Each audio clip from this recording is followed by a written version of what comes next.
আসসালামু আলাইকুম ওয়া রাহমাতুল্লাহি ওয়া বারাকাতুহু।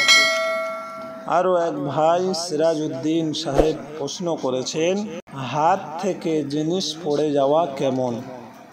অনেকের মধ্যে ইসলাম পরিপন্থী এই ভ্রান্ত বিশ্বাসটিও পরিলক্ষিত হয় যে হাত থেকে কোনো জিনিস পড়ে গেলে নাকি অতিথি আসে। এটা শরিয়াত সম্মত কতটুকু সঠিক?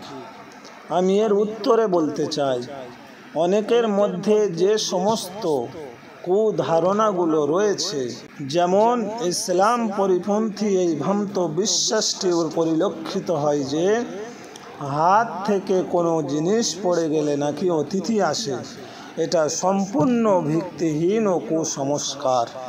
ইসলামী শরিয়াতে এর কোনো অস্তিত্ব নেই।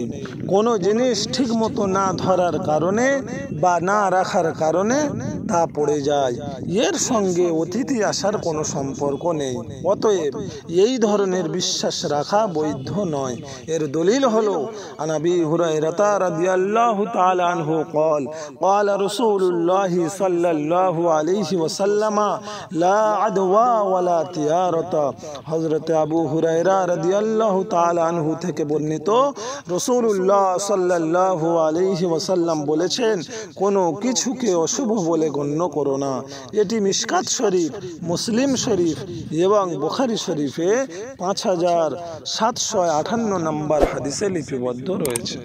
এই সমস্ত মাসালা জানতে আমাদের এই চ্যানেলটি সাবস্ক্রাইব করুন এবং আপনাদের যদি কোনো মাসালা জানা দরকার হয় তাহলে অবশ্যই কমেন্ট করুন।